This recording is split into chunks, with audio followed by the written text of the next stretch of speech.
Welcome, welcome everyone.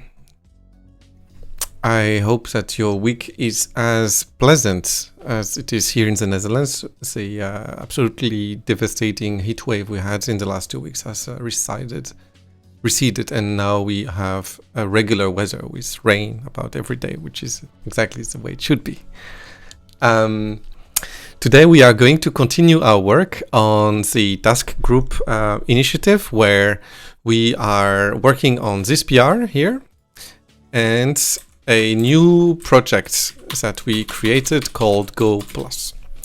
So what this is an extension to the Go runtime combined with a new API library called Go Plus, which is going to expose access to the Go runtime extensions to Go programs. And the idea is that we can then use this library in a program like CockroachDB to do better things with the Go language than what the Go runtime by default allows us.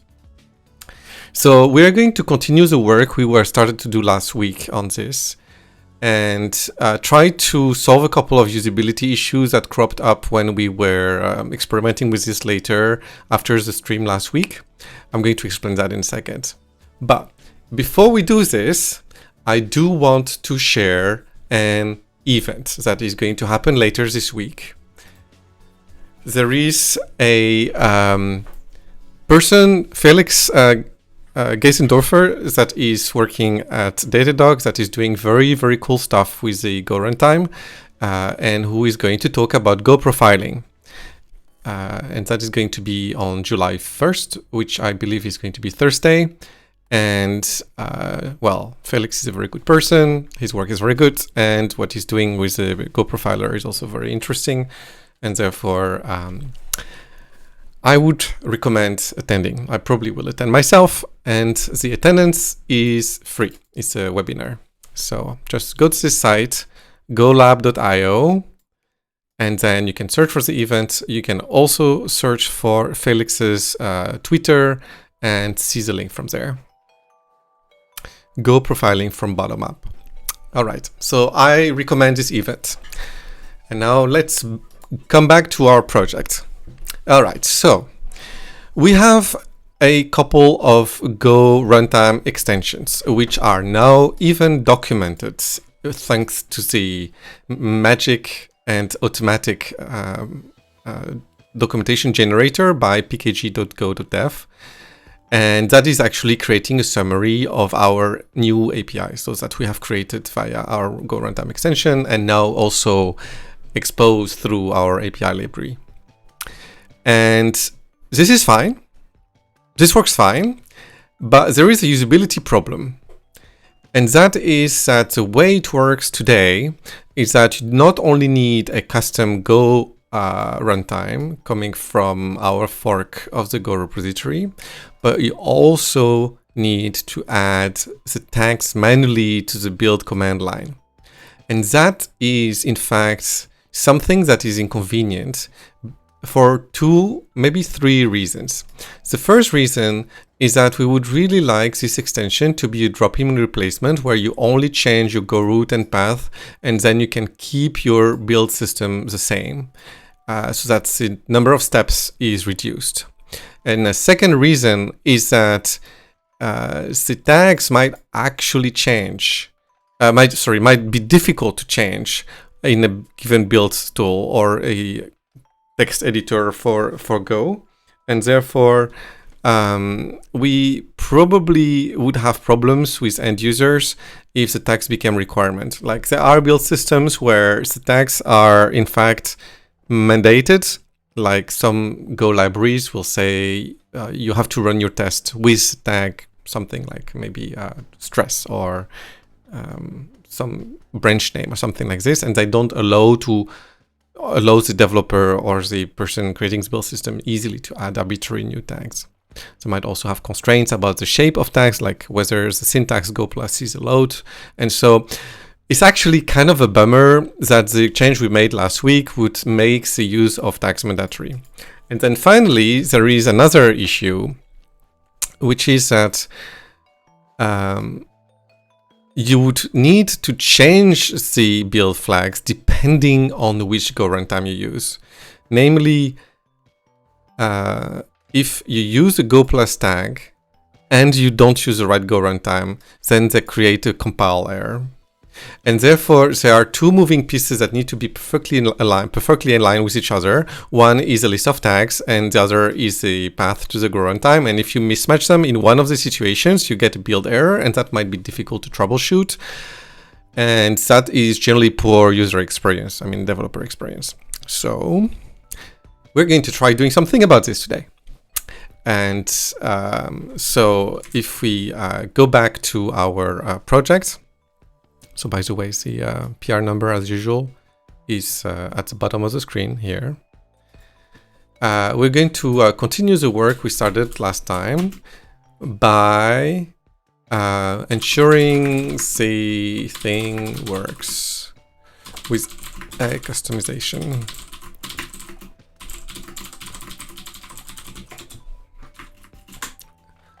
And how we are going to do this, we are going to make our custom runtime inject the build tag in the Go rules. I think we found how to do this last time. And so today we're going to implement that. All right, so how do we do this? So we are still on the same branch from last time. And we are going to customize the Go build import, I think, tags. Which tags are being populated?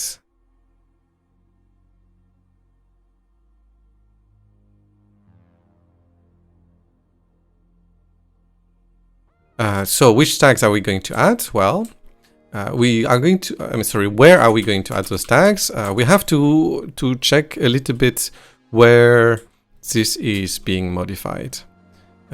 Because there is already a list of preloaded tags in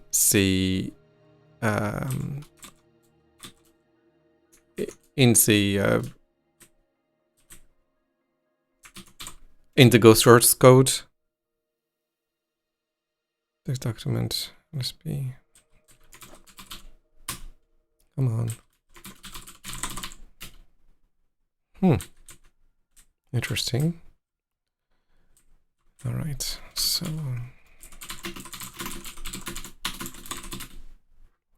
we want to see where in this list, say, default tags are being predefined. So there is already a place somewhere where we have build tags being populated because things like Go experiments, say Go version that is currently being run, and the target operating system are being populated in build tags or release tags, maybe one of the two. And we want to see that we want to add our custom tag into that location.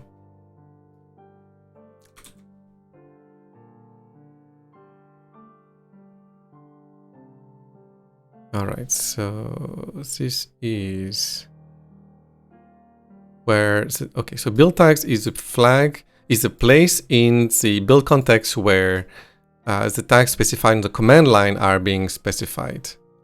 So that is not what we are looking for. We might need to see the release tags instead. All right, so I like this fact that we see a version number here. That's more or less what we want. And then they have default release tags. That's very good. And here you are. Go build.go. We have here default tags. Let's do this. It's in build now. Where is it? Where did we see it? This one. Go build.go. go build.go. Here we are.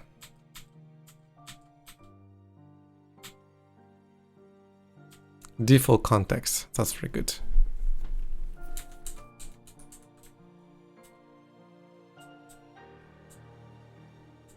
Default release tags, that's very good. Each major Go release in the Go 1.x series adds a new Go 1.x release tag.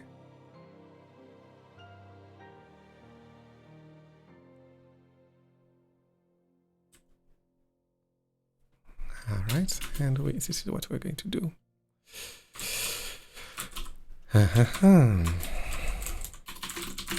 Did we have a special way to annotate our changes in the places in the Go runtime we've modified? Begin CockroachDB tweaks. Yes, we did.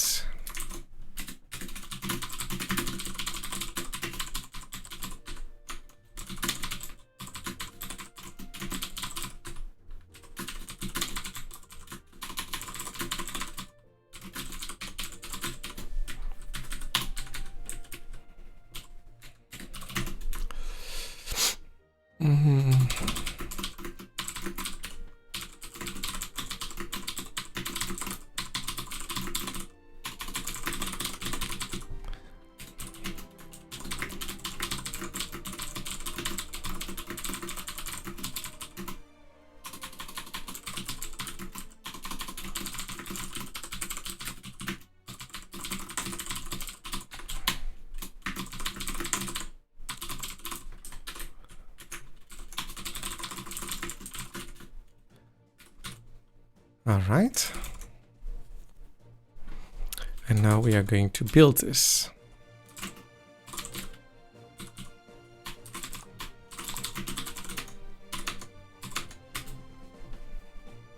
And see if it works.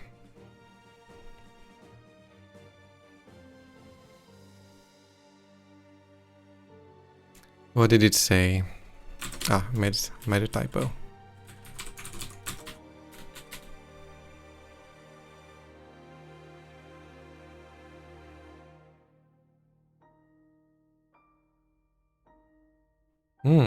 That's promising.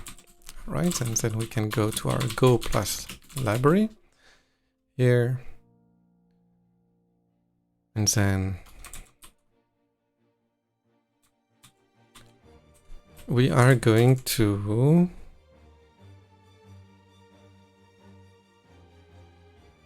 have a test in this code that is telling us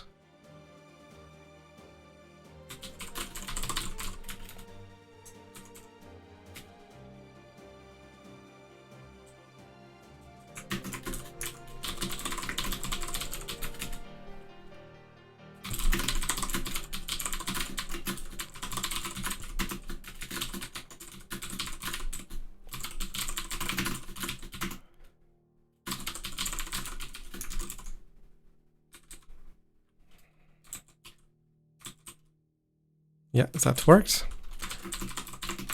So which one did we modify? Task group.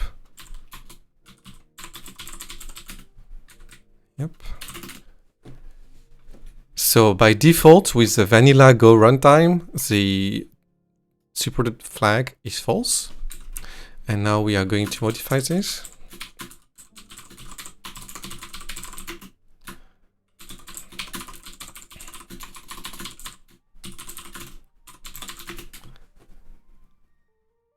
And it did not work.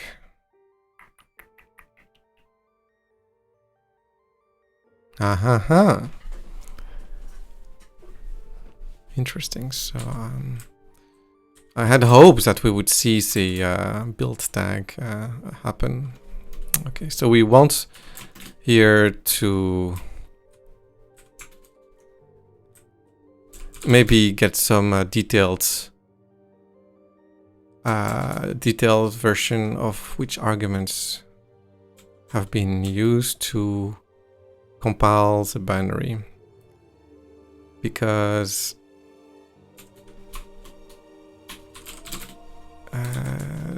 this way we will see if our tags are being provided. So we're going to do -x and -v.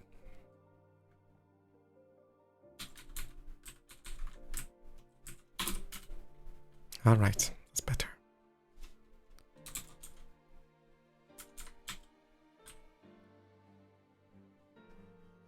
All right, GC, Go files. There's a Go vet being run. Okay, let's change our test.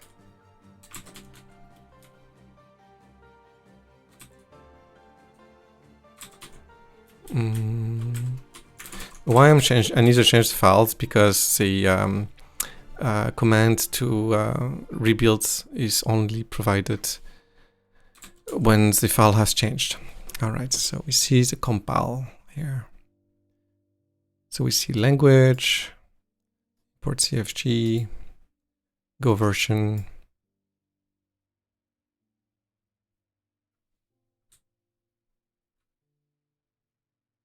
All right, so we don't really see much about the tags that have been used for the command line here. That is kind of a bummer. So what we're going to do, we are going to ask the test to print the build tags.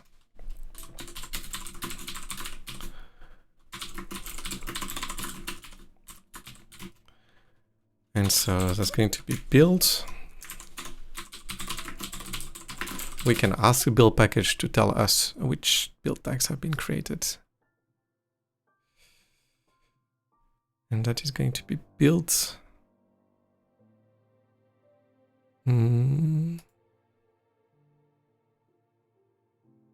Build.context, and then inside the context we'll have release tags. And its default context.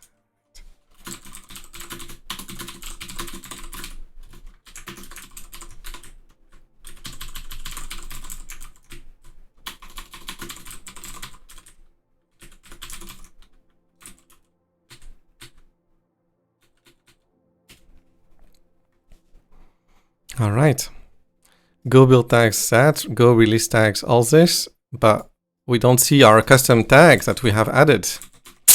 So the change we made earlier don't seem to have taken effect. So that's kind of a bummer because that means it did not really work. So we are using here this. And the default context, that seems to be fine, but it doesn't seem to have taken effect. That is strange. That is very strange.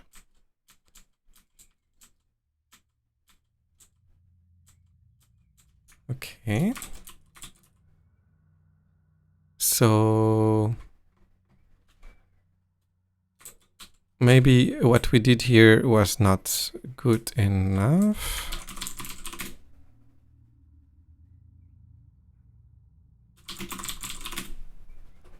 Okay, that seems fine. So let's ask this.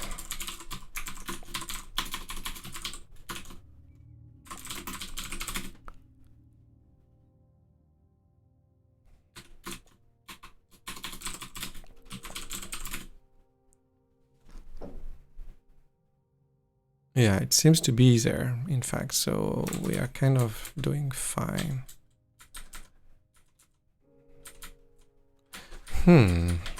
All right. That means that there may be more than one place where those release tags are being set. So we are going to try and find that.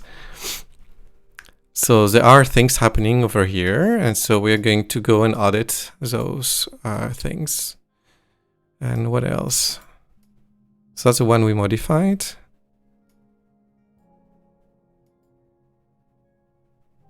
And then here.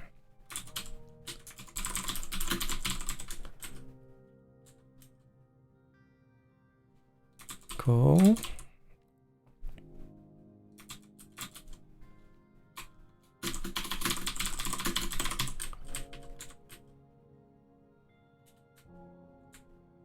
right, so there is a change match. Okay, so that's what we want later, to have the release tags set properly. So we'll see. Oh, I did not know that there were matching rules for file names. That is cool. All right, we'll see about that later.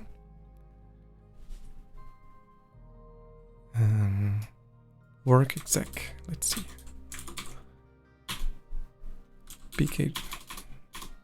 PKG, no, CMD, go, internal, mode, which one? Oh no, work, exec.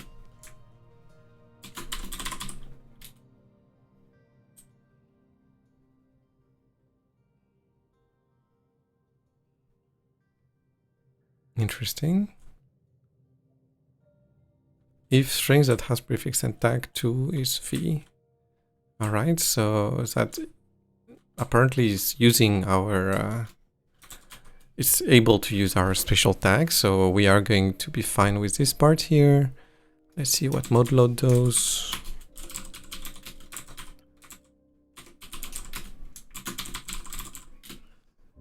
All right, version is tags. Oh, look at this. That's not great.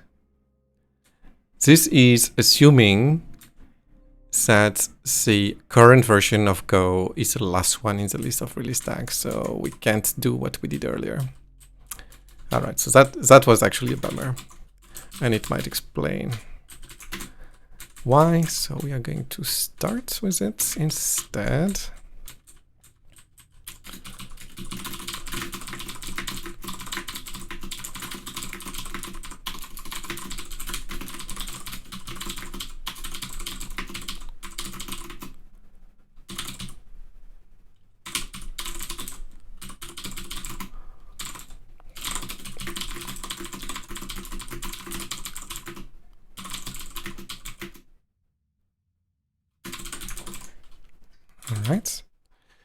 All right, now we are going to continue exploring this.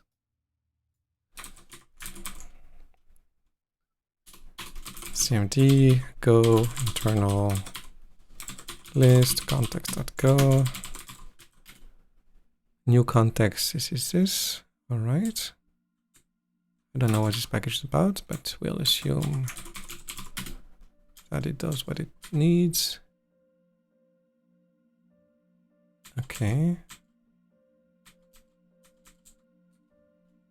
Oh, we can even ask the go list command for the list of tags in a second. So we're going to do that in a bit. All right, let's try this.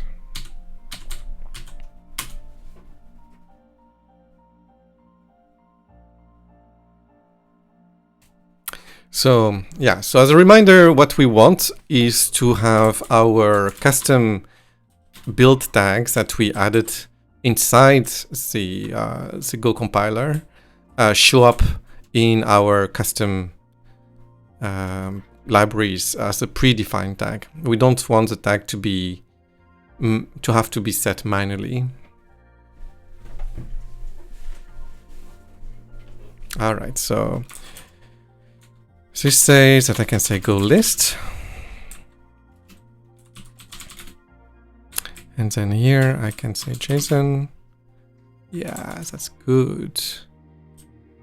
That's good. Go files. Ignored go files is API on. So apparently the tag did not match. So that tells us something. So our go list command doesn't know how to do this.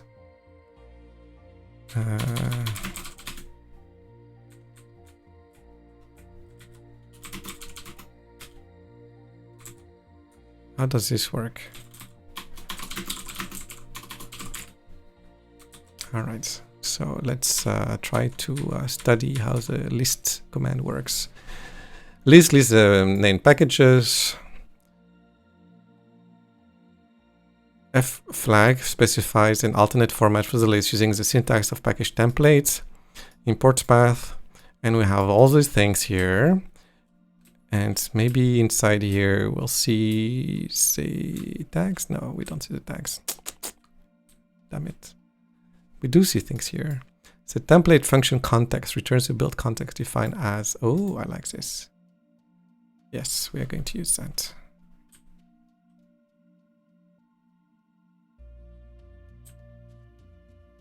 All right. That is promising. So let's do this.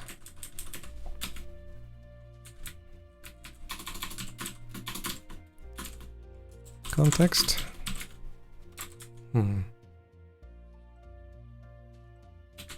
Come on. Oh, maybe I don't want JSON here. There we go. Ah, that's great. Look at this. Look at this beauty here. Our go command, which is in our directory here and presumably should contain our change, does not populate the tag we want in this list here. Ah, that is a problem. And so we need to work on this. What is the issue that prevents us from doing this properly? It is odd. It is very odd. So what is the issue that makes this extra tag here not being defined? I'm going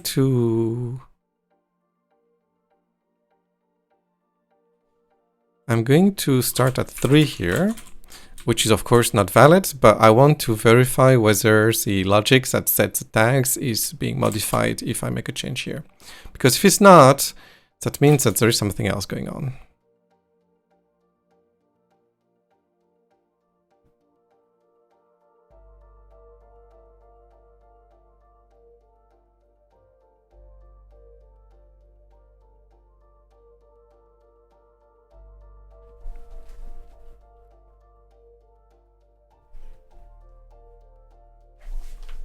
Aha.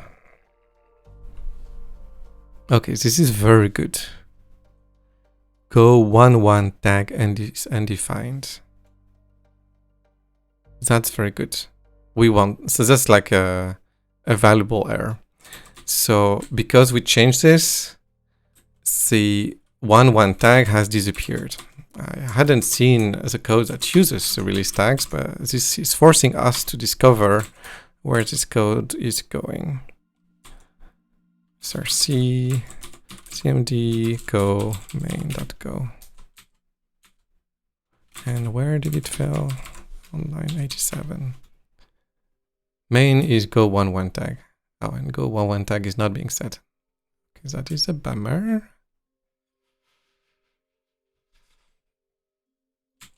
Tags.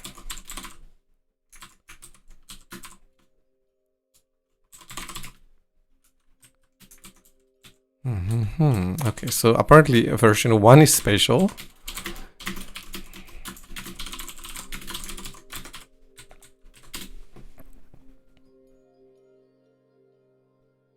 So is it going easier to fail with go 1 tag is undefined, or it's going to be fine? But then I'm very confused.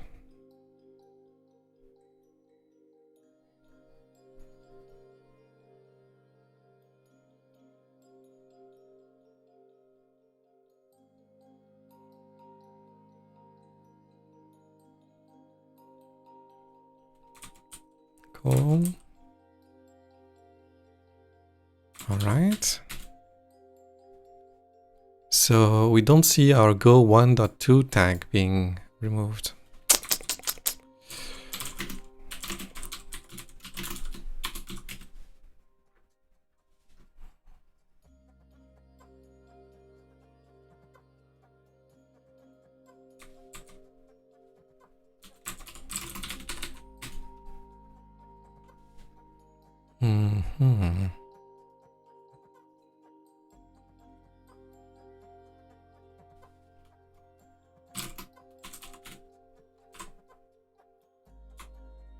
Oh,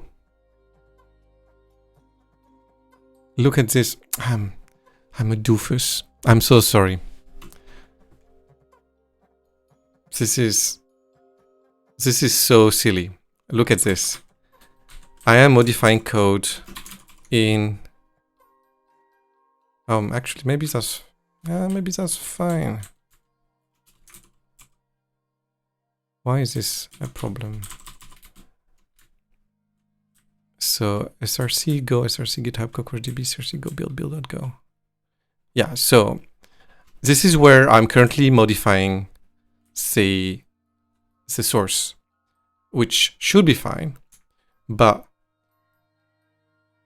when I am running here, I am not accessing it in the right location. Should be go pass src github.com cockroachdb go. And what do you see?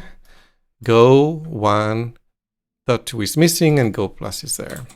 I was just not looking in the right directory.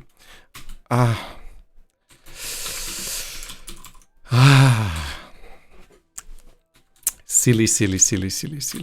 All right, let's build this again.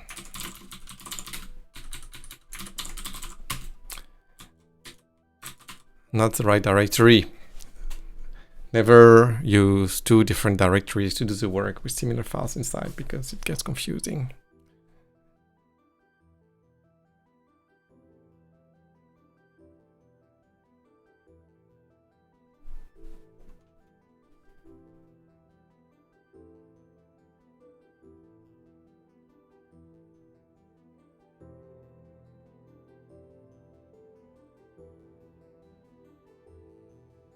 All right, now our go list commands has all the versions that we want, and it has go plus in there. Exciting. And that means that now we can try our test command again from earlier. And we see that it is missing. Oh yeah, look at this, because we are still using the old one. That is the problem. Yay! Supported is true. This is so good. And we are going to copy this into the proc directory because we want to have the same tests in this directory. Oh.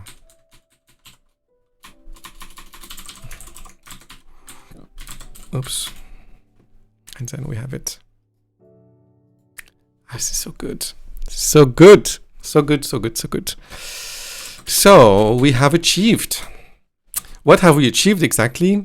We have achieved exactly what we have planned at the beginning, that our library works without the customizations and build rules. We don't need to specify tags. And we are going to document this fact now.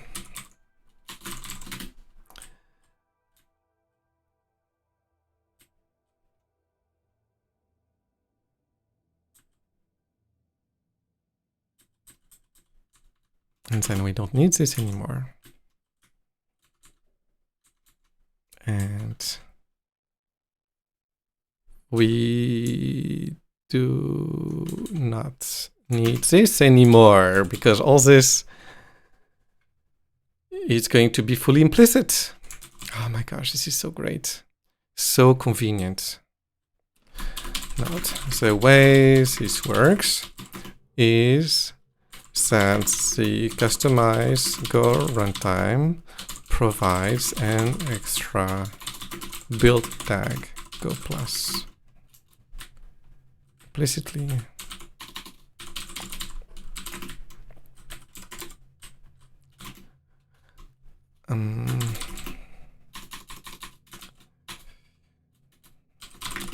Check say runtime the custom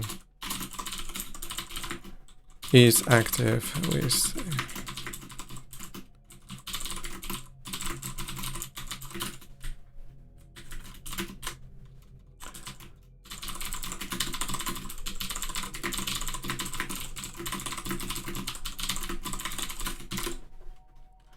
All right.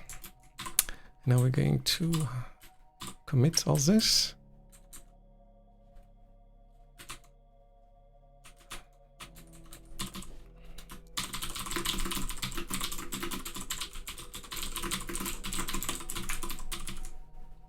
And we can push those changes. And then we are going to push the changes here as well. This one does not need to be customized.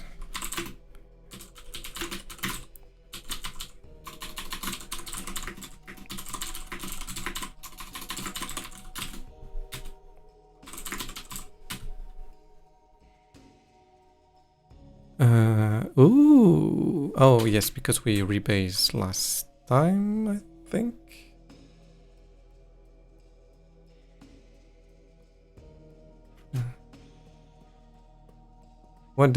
How do you know the difference between, say, remote and the new one?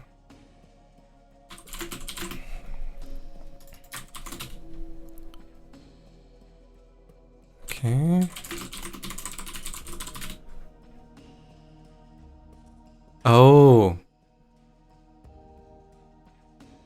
We were not making the changes to the right copy of the repository. I was right. All right. So Git, we want to do...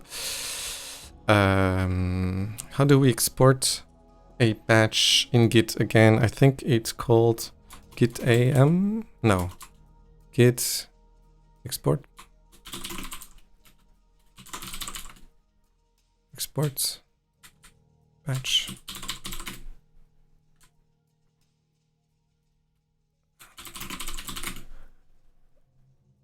We want this.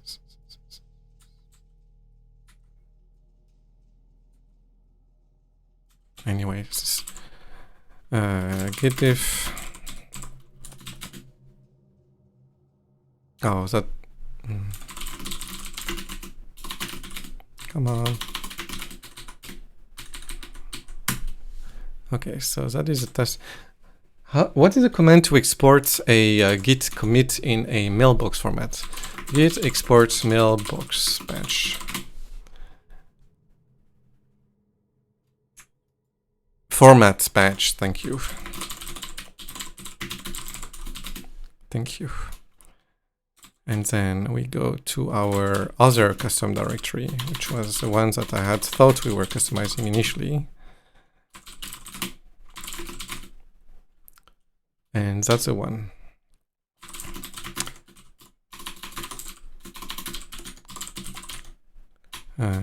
Sorry. Go pass.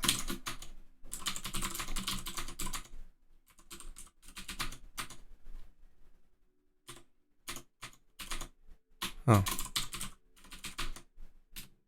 Cool. All right. That I can push.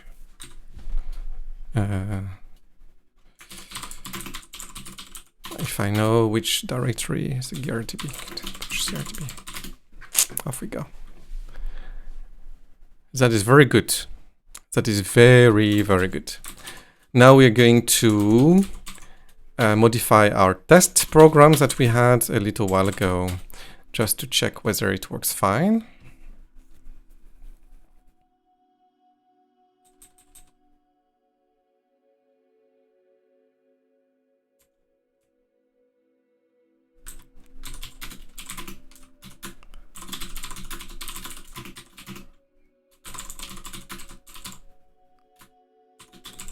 Bad kind.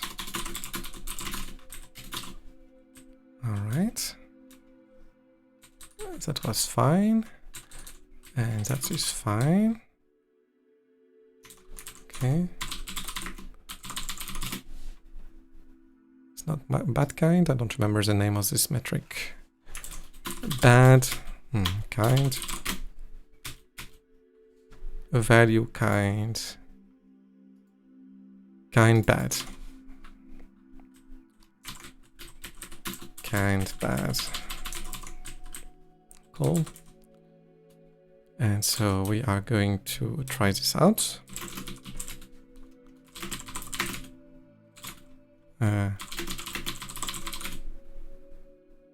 Yes. And so we are going to do this like this. And then with a custom,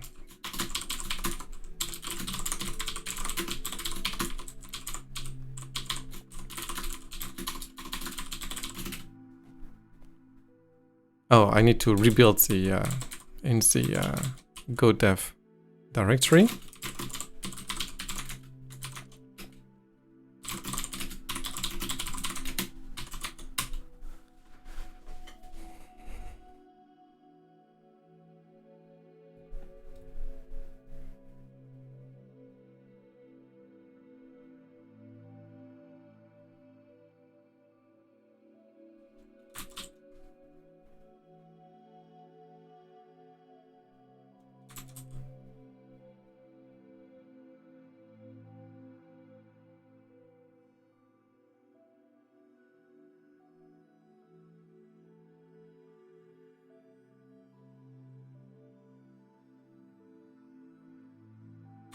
All right.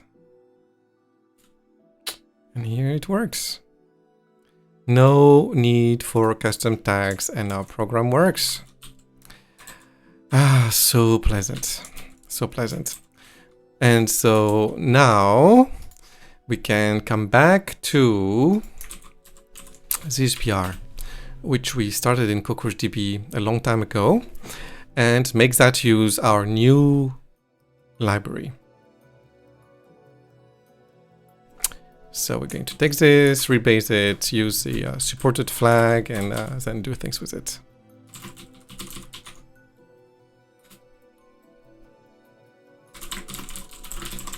So first of all, let's rebase all this.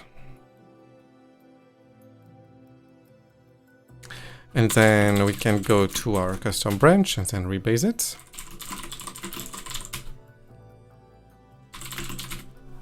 All right.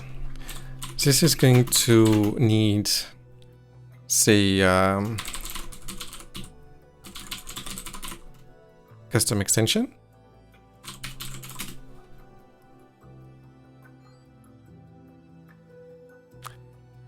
We are going to register this in the vendor directory because it is a new dependency.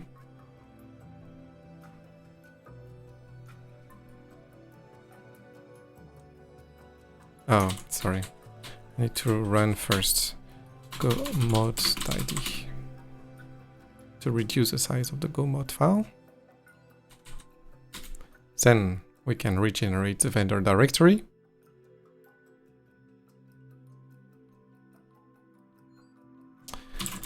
Then we're going to create a branch and push this to upstream and everything.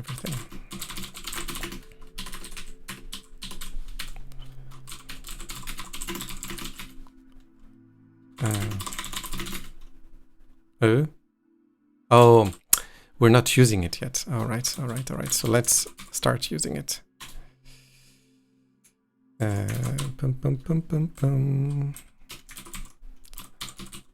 So where did we use it? In this batch. Here. We need to change this call. This various calls. Pg is equal con executor. And it was called task group. And we're not going to use runtime, but instead go plus. And then if everything is fine, this has created a new dependency on go plus somewhere here. Yes, maybe. Did it do it? No, it did not. All right.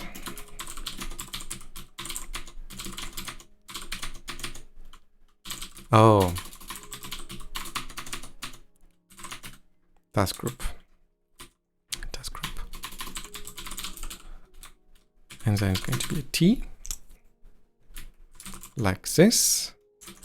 And now here we get our task group. Yeah, look at this, auto imports. Yes, yes, yes, yes, yes. Okay. Then we have task group.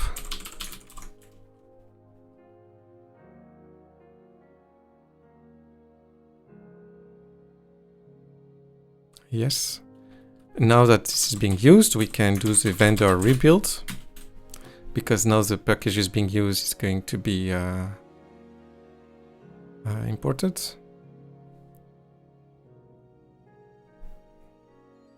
Yep. Then we have our package. That's task group for now. Cool. Git checkout. Oh, sorry, git commit. Yes. Push a vendor branch. This ensures that the CI will be able to use it. All right. Then we have this, and then it's going to do task group, read task group metrics.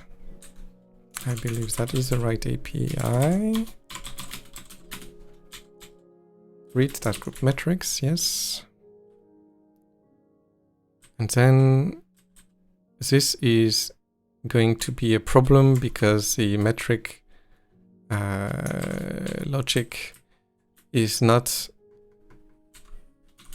defined properly for so we can't extract metrics for something that has been defined to be kind bad or bad kind, so to speak, like the metrics that doesn't exist, so we can't extract the uint64 for it.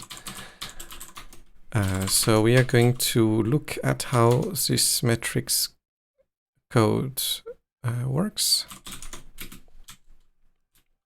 Yeah, so it gets a panic. All right.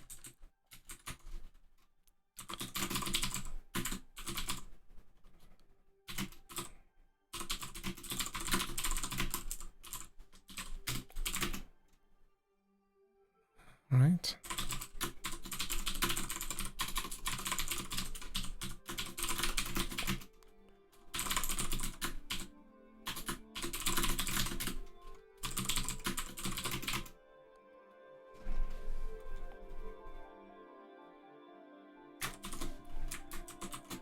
Like this, and then we copy paste this 3 times.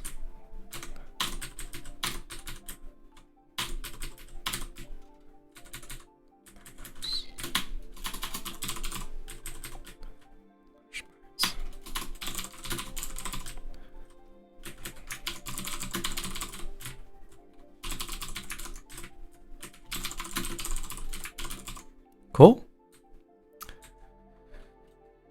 What else did we have in our patch? Besides this part here that we just changed, that should be fine. Session aesthetics, that is unchanged, that is different. And then we have this. Oh, interesting. So let's see.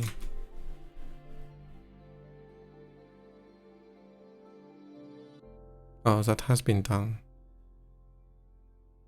already. So there is a comment here that is not applicable anymore, and so we will be able to remove it. All right, let's do this. What did they do, in fact, to fix this?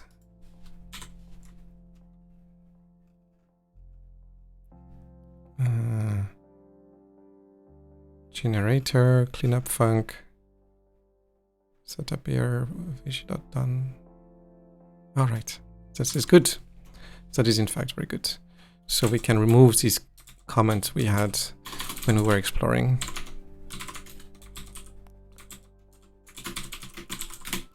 It's not necessary anymore.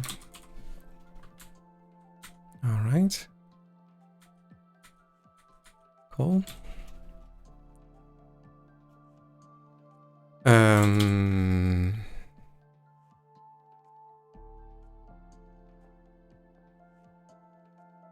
Oh yeah, made a mistake. It is value.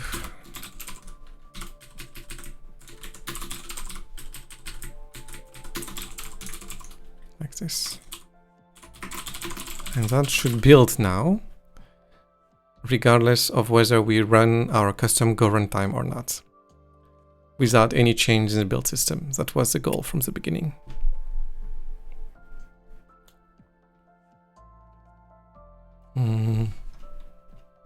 Yeah, maybe the API function is not right. Set task group. Set task group.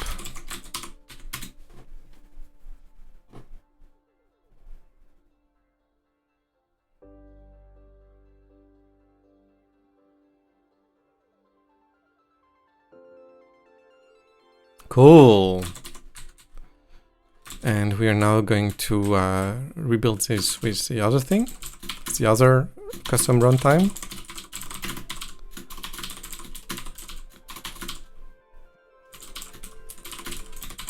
And then see if the program builds.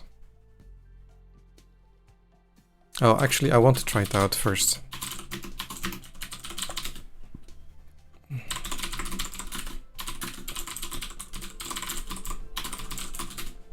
All right, so here, static CPU time and large bytes are going to be always 0 because the extension is not supported.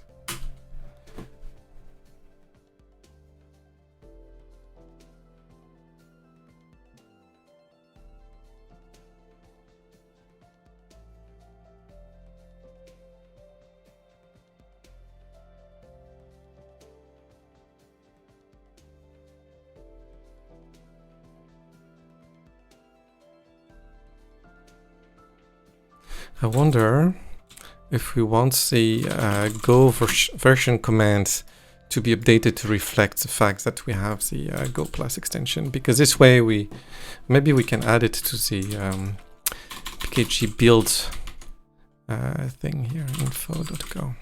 Yeah, maybe that's what we want, in fact.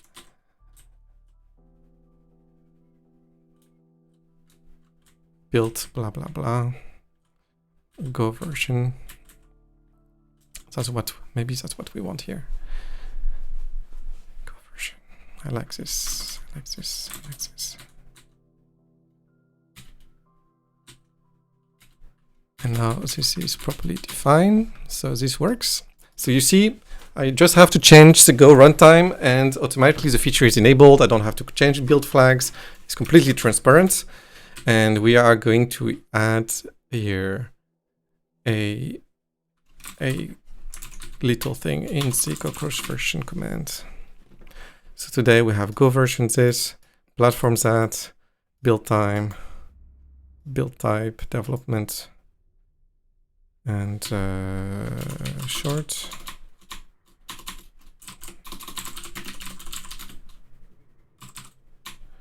Then we have this here, build blah blah blah.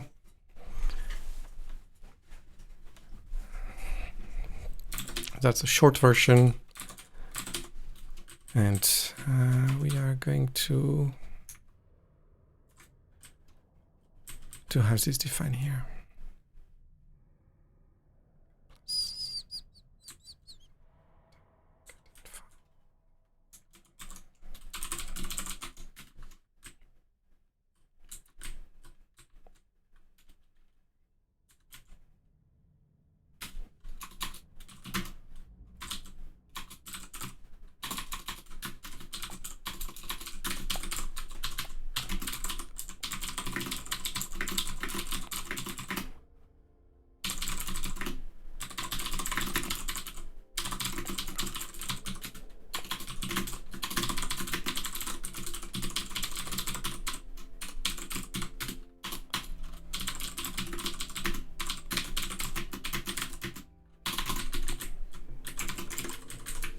Oops.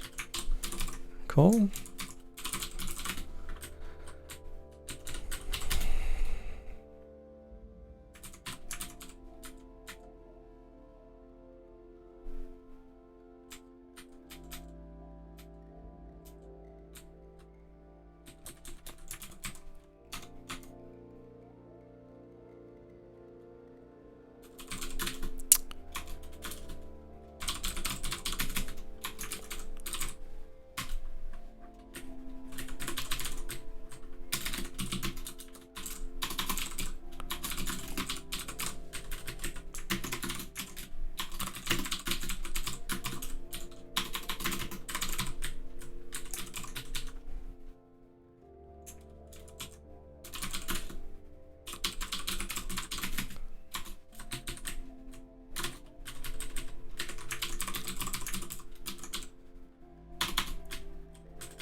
So what I'm doing here, I'm adding a facility to indicate in the CockroachDB version details whether the extension is available or not.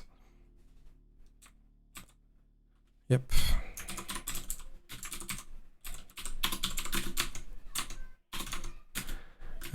But I made a mistake, as I did exactly the same way during the stream last time. I made a mistake in the syntax here.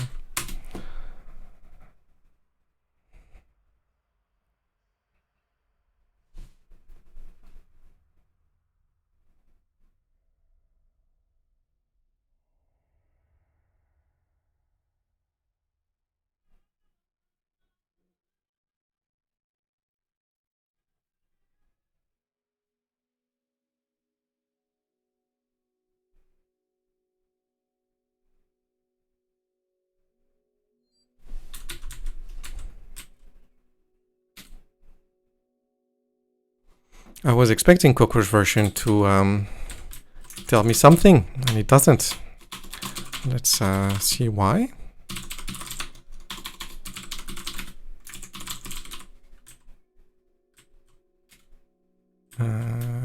Because it's not defined here.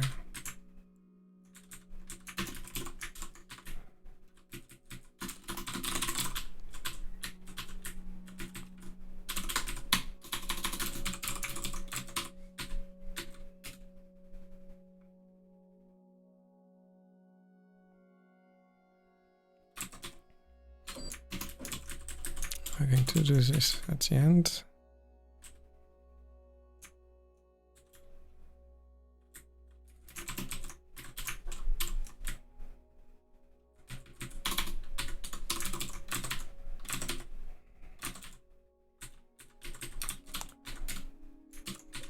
Yeah. Go plus enabled false. Cool.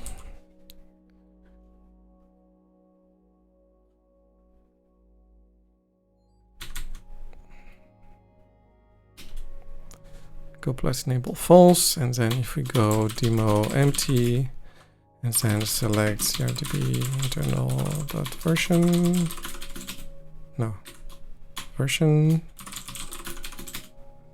and then, oh, we had wanted to see our Go plus appear here. Oh no, we don't, because it's not enabled in this build.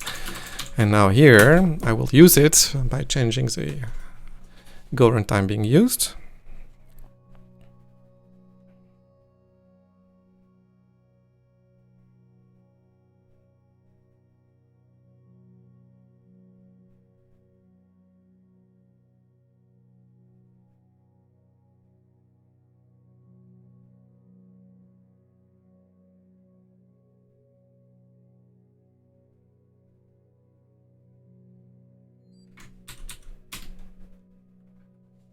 And we see Go plus here.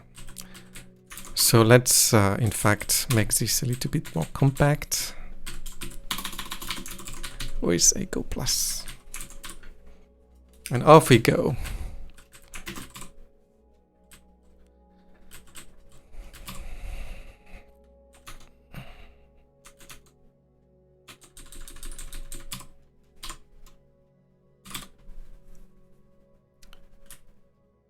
Let's use task group API.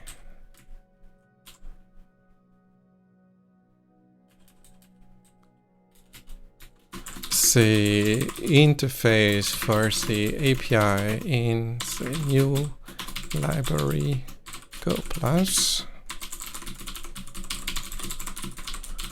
ensures that the changes, the code runs even when the custom Go runtime is not being used. Cool. Then we can push our changes. And it's been quite a little while. We have started working 1 hour ago, and as usual, after 1 hour of work, it's important to take a break and exercise a little bit. So that's what we're going to do now, and we will resume in a few minutes from now, let's say maybe 5 minutes, that would be at 40 parts per hour. See you in a bit.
And we are back on stream. All right, so welcome back everyone. We have achieved what we were planning to do earlier today by modifying this extension to not require build tags to be specified manually. Instead, the customized Go runtime implicitly provides a custom build tag and ensures that this code here works regardless of whether the extension is available or not. And I need to run our Bazel generate code here. And because we have achieved this, the threshold to adopt our custom extension has become much lower. So let's now update this. And this. And we're going to take into account the fact that our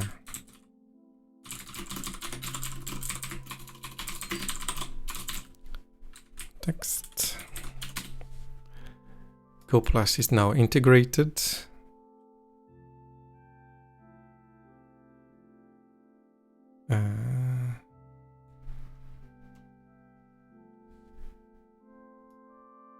And that is going to be fine.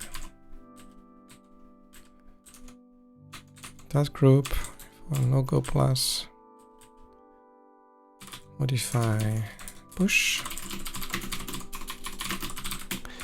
And now that this has been integrated properly and that it is relatively smooth for use, we can go and update the RFC that we had working for a long time.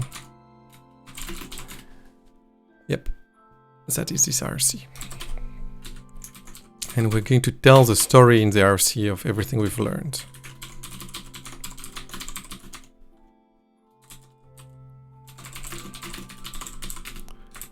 It's called 2020. Cool.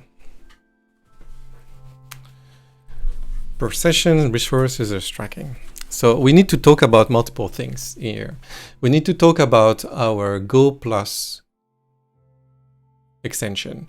We need to talk about the scope, because people in the RFC have explained that there are things that we are not going to identify inside this RFC, and that's all right. So we need to keep it out of scope. And so there was a little bit of a discussion if we split the process, but we might need to have a separate RFC.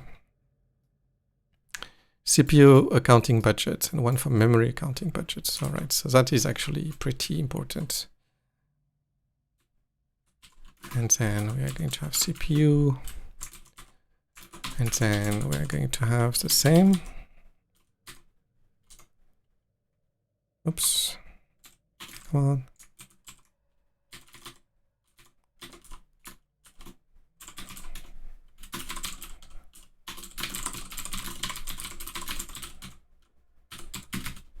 All right. This one is going to be rename file. This one.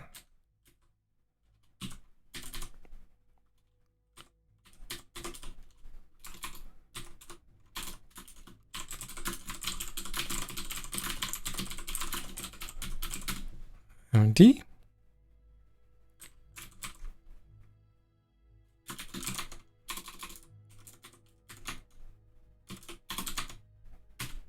All right. That is CPU. This is RAM. And what is this issue? Let's see.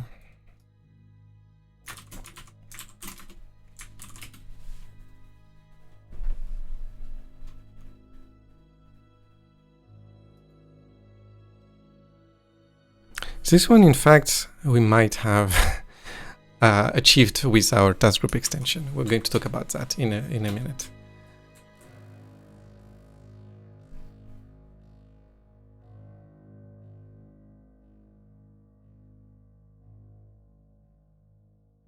All right. RAM usage.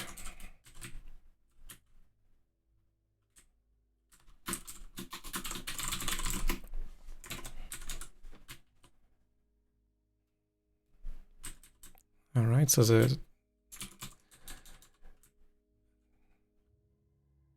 it's difficult.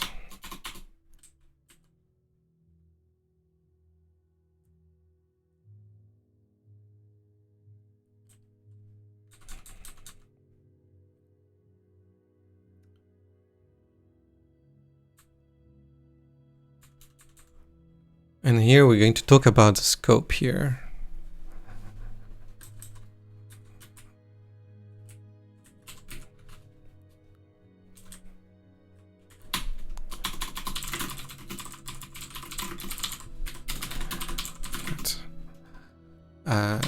This work is valuable even if we consider splitting the SQL processing into different processes. Process for SQL, one for KV, or one process per SQL tenant, or separate process for SQL gateways and the SQL processors. Even in a multi-process architecture, we are unlikely to create one separate process per SQL session. The proposal in this RC provides fine-grained resource consumption separation between SQL sessions, including separate sessions for the same SQL tenant. All right.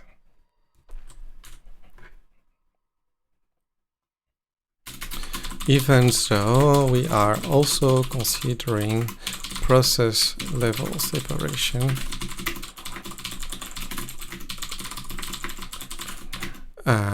Users still wish to know which queries use the most CPU.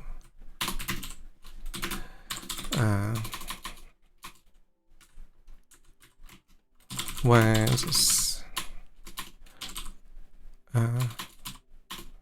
within the same cookie. All right.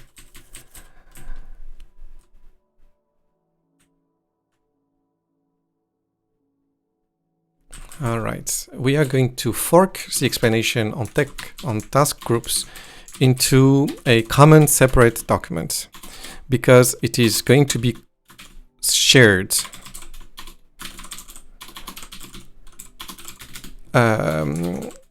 across the two RC documents.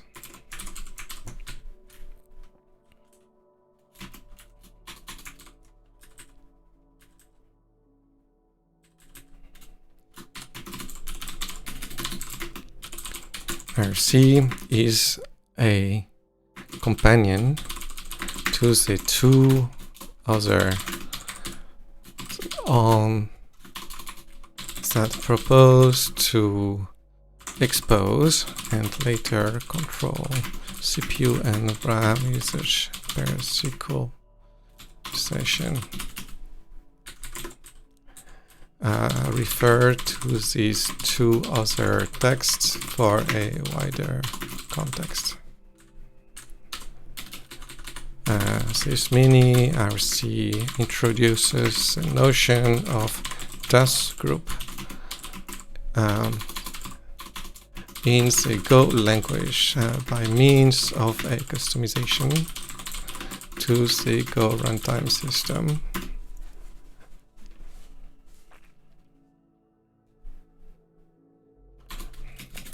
This is achieved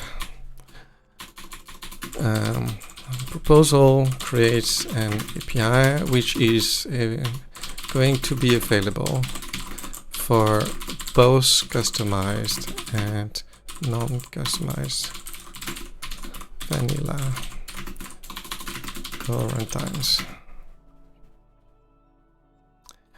With a vanilla runtime, the API will provide mostly no-op behavior. This makes it possible for community members to produce custom cockroach. This retains the ability custom builds without the hassle of setting up a custom Go installation.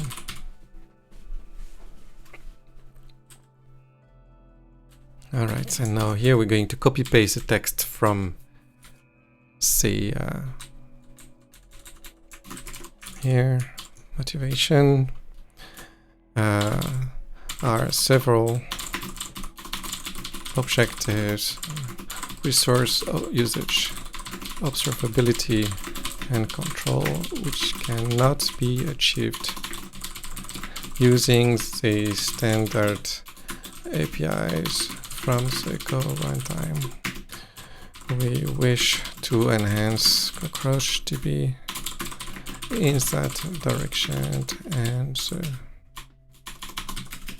in the past we were reluctant to mandate custom Go runtimes because Cockroach Labs was heavily reliant on bottom-up adapters using the source repository directly. Since the start of CockroachDB's history, however, we know that the majority of users download pre-built binaries, either standalone or via Docker images. It has thus become reasonable for Cockroach Labs to standardize a set of Go patches that would be automatically applied in the release process to produce official binaries. Alright. Technical design. Then we are going to copy paste this and then talk about the things.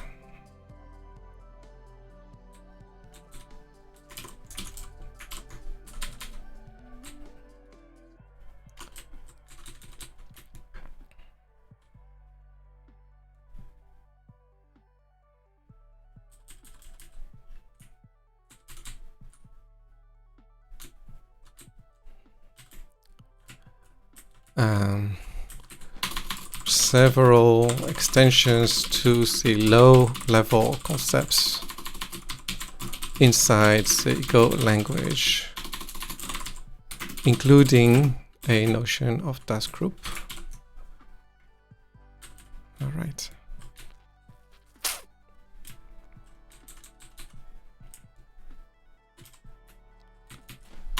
New abstractions.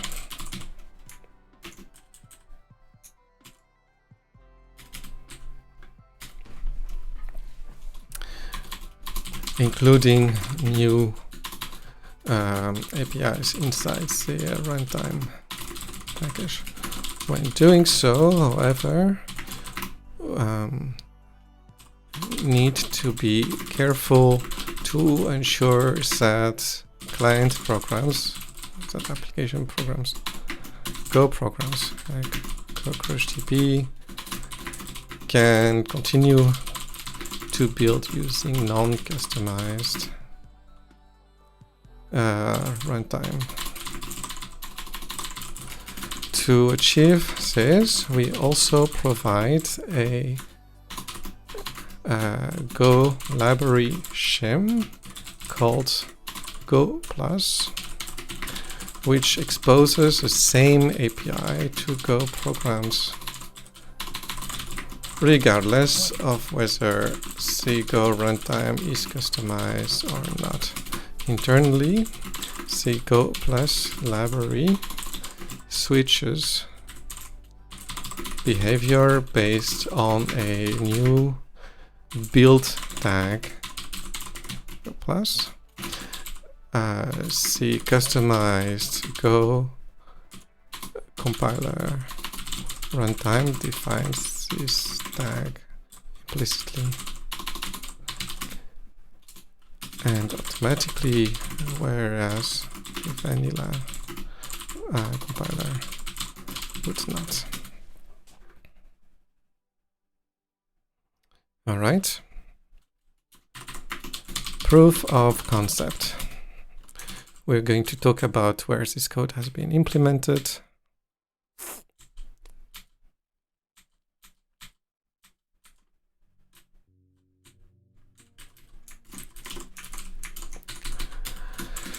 The Go runtime, the proposed extensions are available on a branch, CRDB fixes, on a fork of the Go runtime at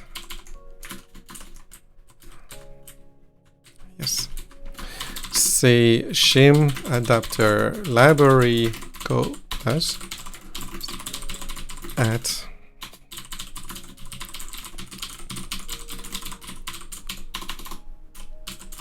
okay.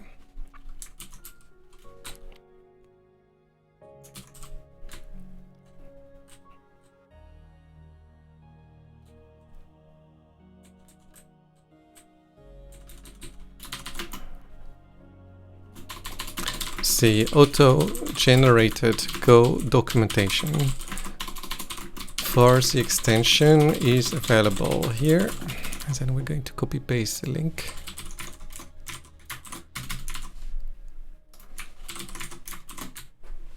All right.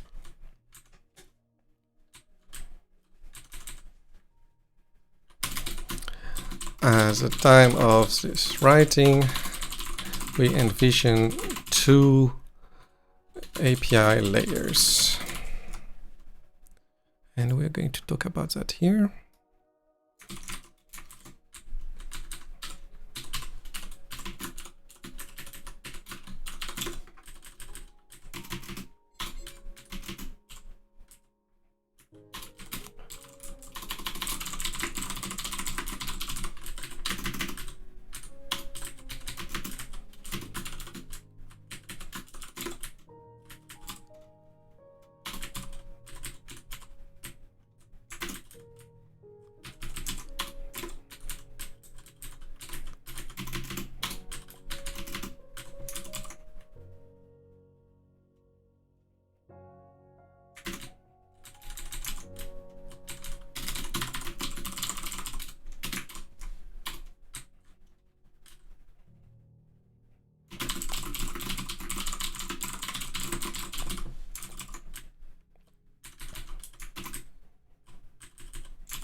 Okay.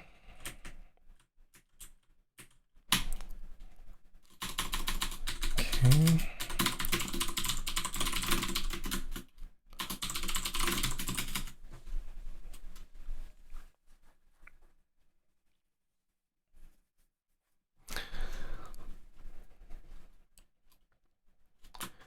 A simple one abstraction, one abstractions is the inherit tab within ID, a 64-bit integer, which once set on a Go routine is automatically inherited by all Go routines bound from it. This makes it possible to associate a group of Go routines to a tracing, to a SQL query or session ID, so that the identity of and report it in logs and traces. This clarifies when looking at Go routine dumps how the Go routines are related to each other.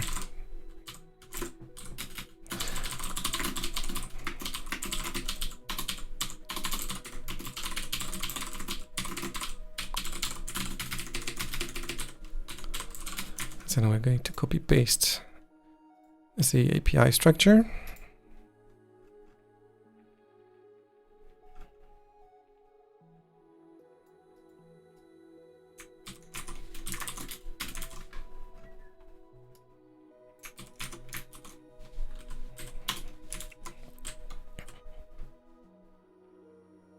Cool.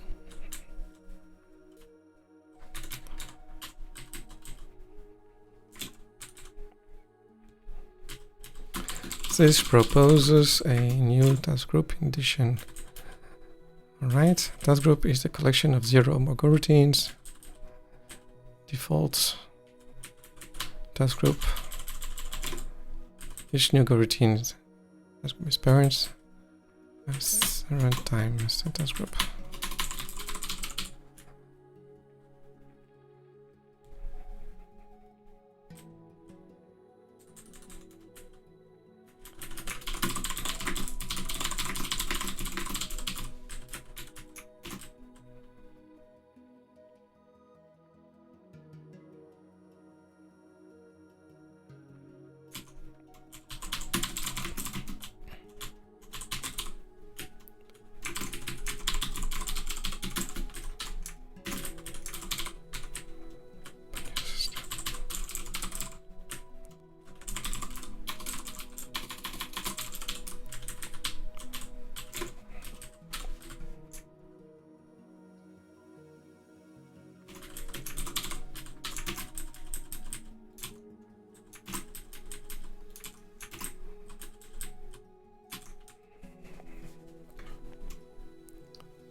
Cool. Then we're going to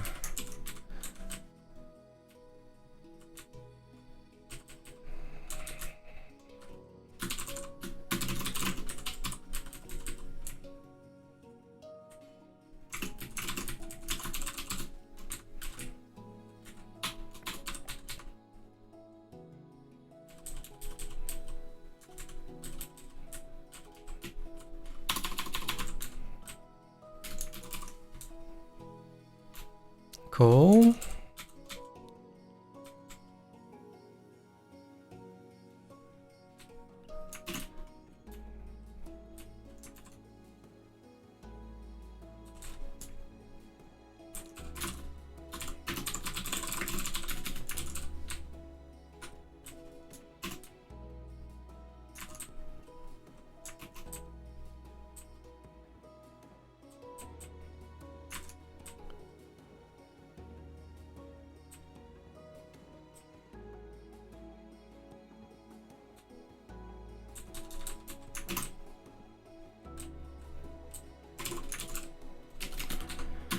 Some related work is described in the two companion RFCs on CPU and RAM usage. However, all this related work suffers from the same limitation. They assume that the granularity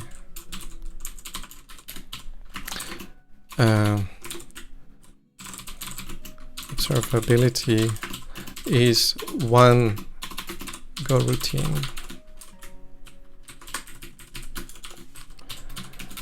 In Cockroach TP,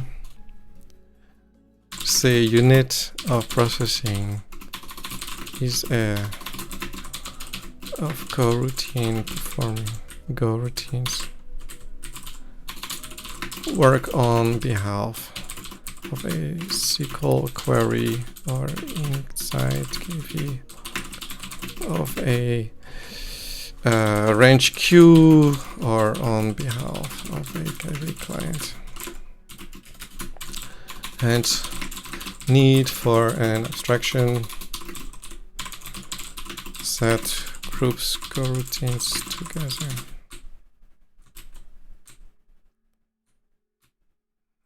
Right.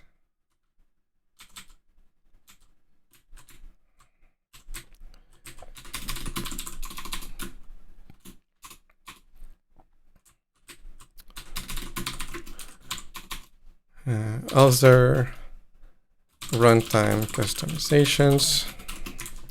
Then we're going to talk a little bit about the API. Manual control.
Cool.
Cool.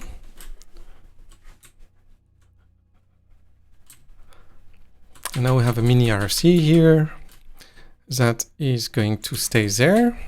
And now we're going to simplify the remainder of this RC to share this. So let's introduce down doc like this.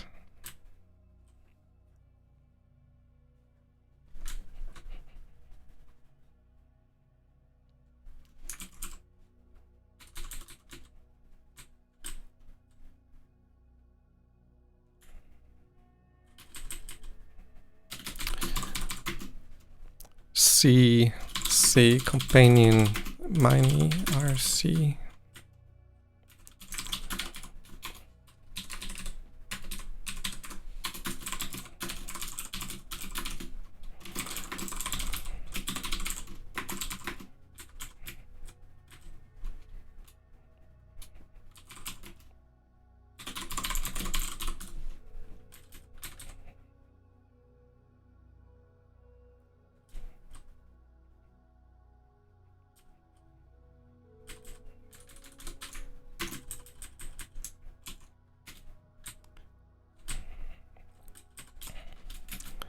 And absolute runtime,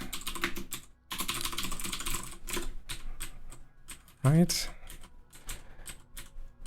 Then we're going to simplify this.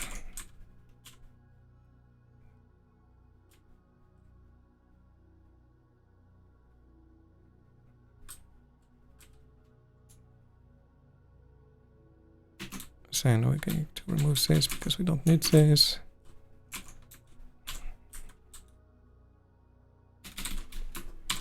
This section details what has been done within task groups.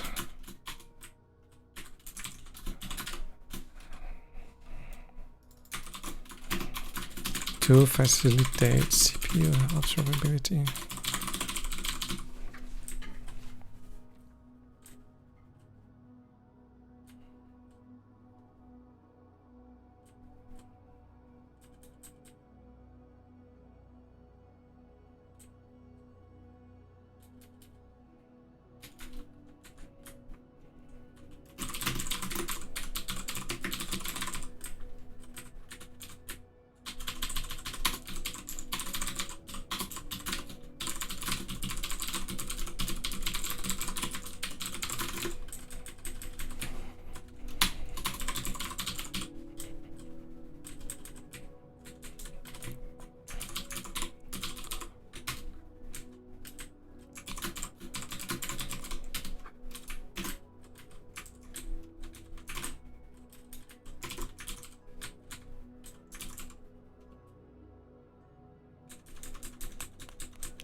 Okay. And then we're going to remove the heap usage because we're going to use that in a separate RFC text.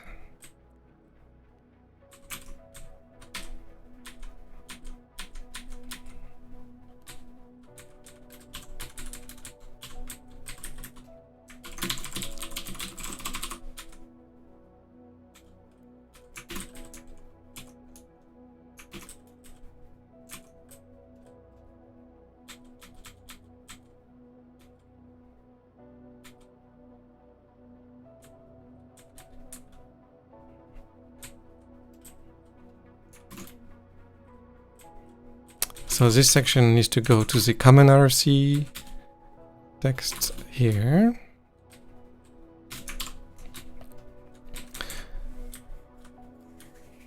Creating a new project main // importing,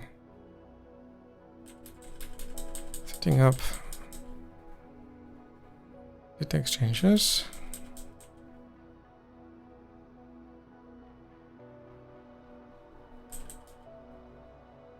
Yes.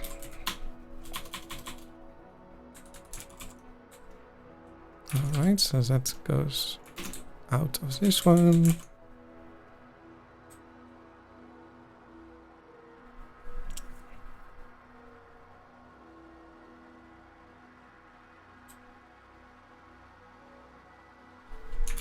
Maybe we should talk about related work.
So we have achieved this. And not known here. All right, so this is the companion RFC and that continues. So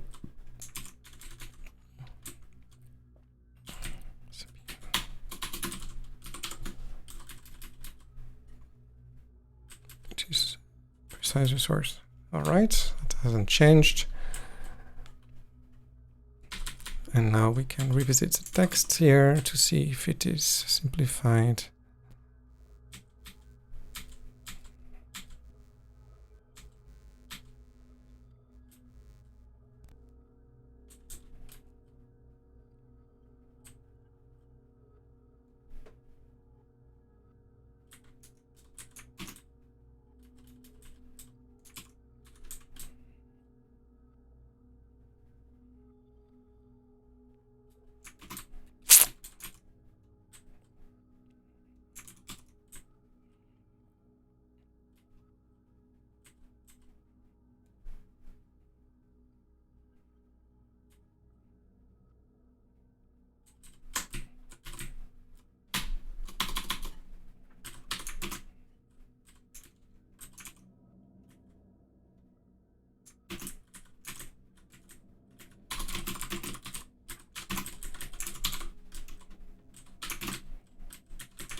All right, So this has become a simplified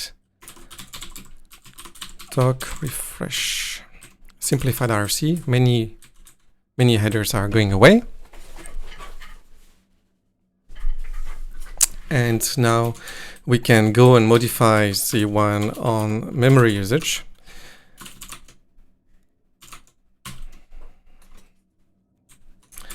And simplify it by removing everything that's CPU related. This way, to track RAM usage, RAM. All right. All right.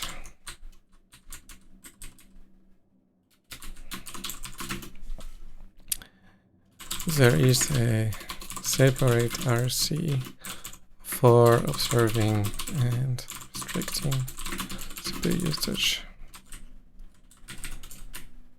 And then we are going to talk about it here. And then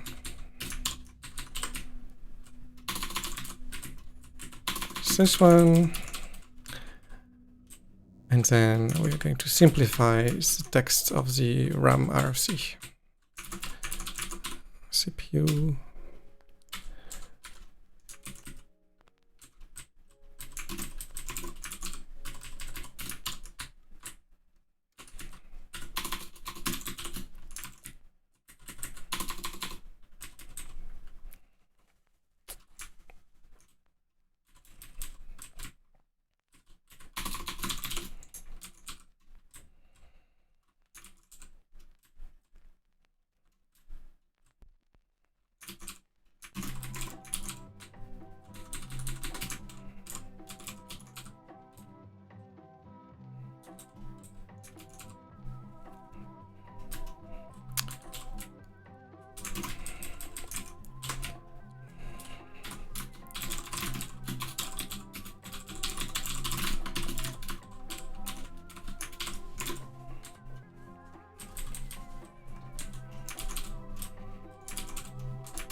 So this drawback we have talked about earlier.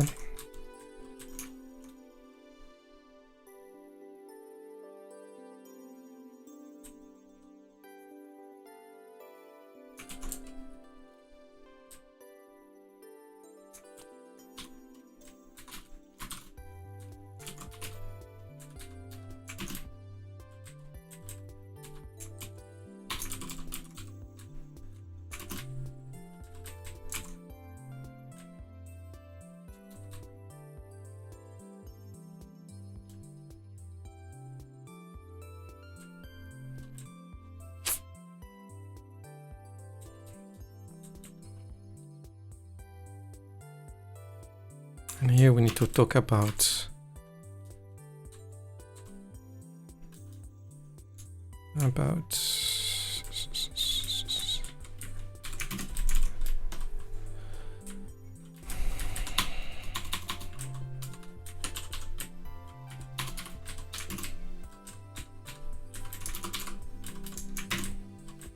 so CPU usage we can get out of.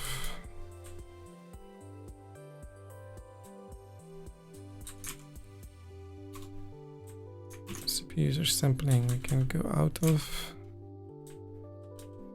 This has been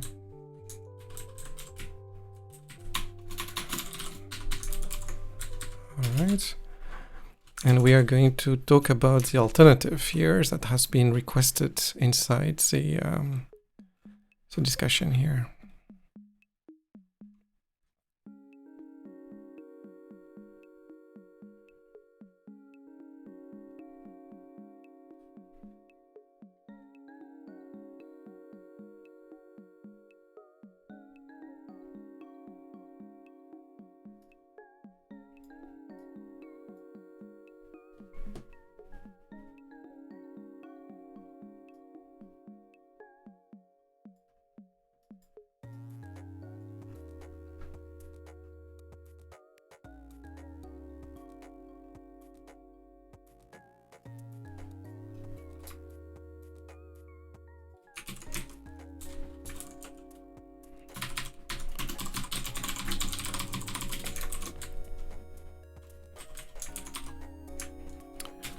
We could spawn more HTTP process, fewer work done per process.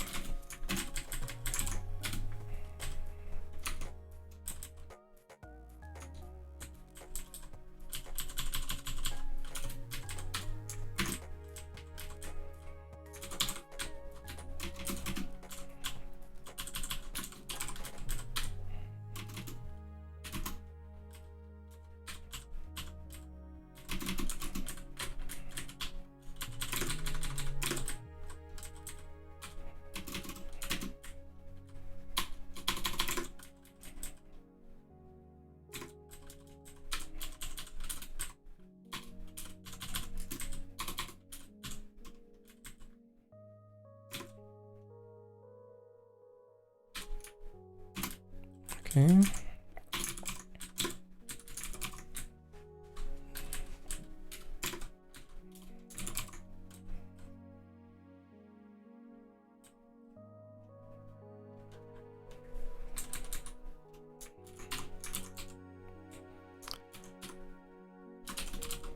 And then we're going to talk about this alternative for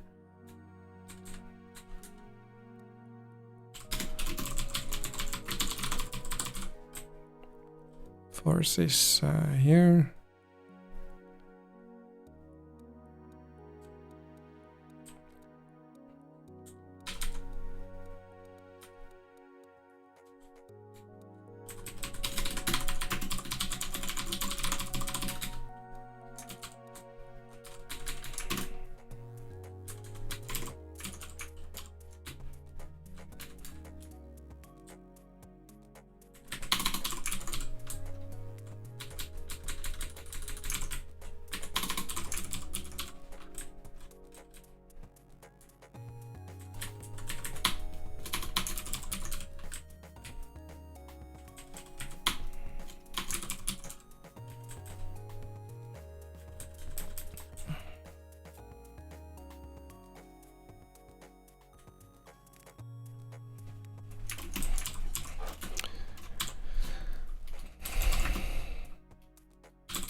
Cool.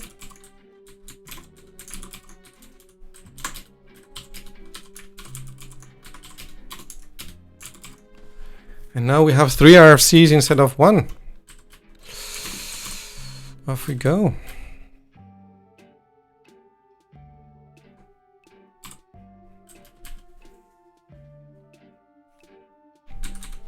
And we need to update the table of content.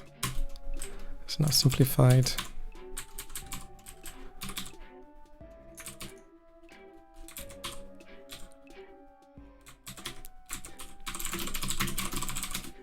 and we're going to talk about the 3 RFCs in the title here. So that one doesn't exist anymore.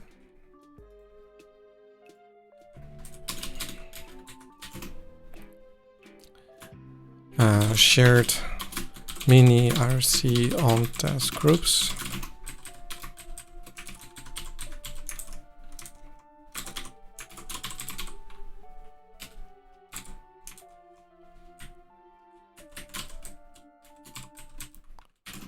RFC on CPU usage.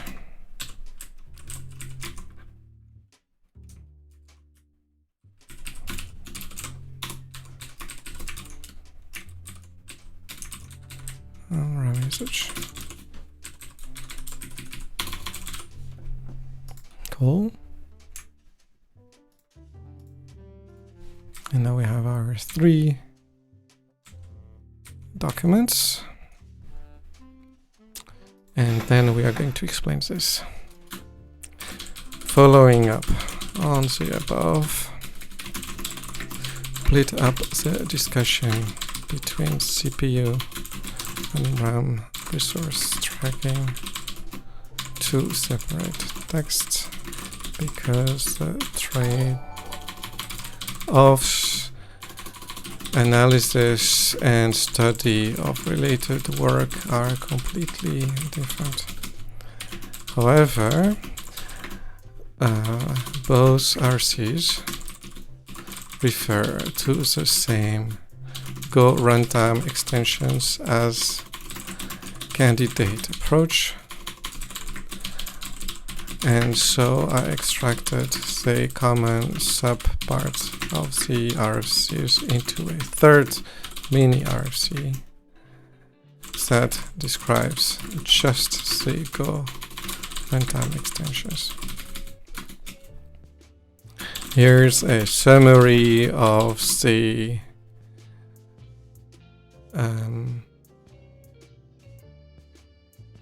approaches we've seen so far.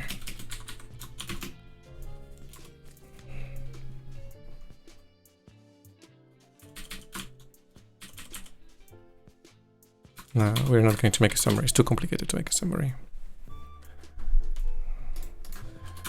The links to the 3 docs are now available in the PR description at the top. Off we go. All right. So our achievement for today was to make our Go runtime extension simple to adopt in a program thanks to a adapter library, the Go Plus library. So that works and is now rather transparent. Then we modified our patch in CockroachDB to use this library, and that is now transparent and it also works. And then we updated the RFC to talk about the mechanism, and that is now documented properly. So like all our vision about how those things can be used together is now coherent and updated. So that was the objective for today, and we accomplished this objective. It is quite a journey since we started this work back in February, but I'm pretty happy about how it's converging. There are still some discussions ongoing about which approaches are going to be the most fruitful, but I think that nevertheless, it is actually kind of cool idea to have this Go Plus extension to play with the Go runtime in a way that is independent of whether the extension is available or not. So here we are. I hope that you got... Oh, hi Yampun Thong on the chat. How is going on? Well, we're going well, but you're arriving towards the end. This is a stream that is supposed to last 2 hours, and it's been 2 hours and 5 minutes. And so right now I'm wrapping up by explaining what has happened, and then we're going to close the stream for today. If you want to have a bigger and better story, you're invited to join again next week, Monday, at about 2 hours earlier, and you will see more. So that was it. those 3 RFCs are now updated with the latest state of the code. And if you want to follow up on this story, you can go and subscribe to this PR with a little eye here to watch the progress. And hopefully we'll make progress on this during the next few weeks. Cool. Well, thank you for attending, and we will see each other again next week. Have a great day, everyone.